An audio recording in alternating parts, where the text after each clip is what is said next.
you as kind of like a seeker type. Is that a fair? Yeah, that would be fair. My favorite part of acting is the research that goes into finding out what makes this character tick, whether it be a fictional character or real people. That's afforded me the chance to really be exposed to and to really delve into their worlds. I really learned to play the piano. I had a year before I did Great Balls of Fire just to be able to simulate getting this left hand. I got my pilot's license when I did The Right Stuff. And, I fly jets now because of that. And, I get to go in all those doors that say authorized personnel only. And, to really find out about those worlds that I've really just had such a lucky life. Let's talk about Midway for a minute. I know you just did Midway with Roland Emmerich, who you did Day After Tomorrow with. You're a sucker for big disasters.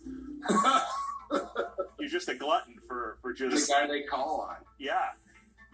We recently did a big D-Day special on Expedition Unknown, and obviously D-Day and the Atlantic part of World War II is I think, known to many people. But on the Pacific side, I think other than Pearl Harbor and the bombing of Japan, so much of the Pacific theater, a lot of people just don't know about, especially younger people. That Battle of Midway was really one of the most decisive, history-changing battles that ever occurred. It really was the turning point in the Pacific. The Japanese just never could really reconstitute after that fully. Yeah, if we had lost that battle in Midway, I would say there would be a better than 90% chance that the Japanese would have been off the California coast, bombarding our cities. It very well could have happened. What was the experience like of making Midway?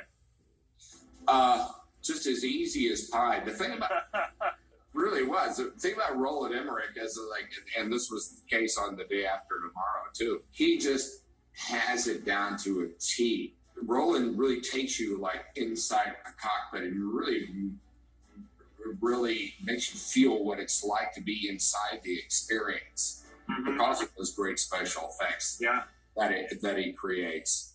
And your latest project is as a podcaster. Yes, it's really exciting. Your program is called The Denaissance. Are we living in the Denaissance right now? Is this... My life has been the Denaissance. I've had such a lucky life. I've just been exposed to so many things, and I do a lot of things sort of well, I hope. Well, listen, man, I really appreciate you taking a few minutes. Wishing you all the best. Can't wait to see what you do next. Same to you, man. God bless. All the best, man. Well, when we come back, our salute to D-Day continues. I'll be speaking with the leaders of an extraordinary task force that locates the remains of lost service members around the globe. We'll also be joined by one of the Navy SEALs who took part in the historic raid on Bin Laden's compound. Then, I'll be risking life and especially limb when I honor U.S. service dogs by running from them in terror.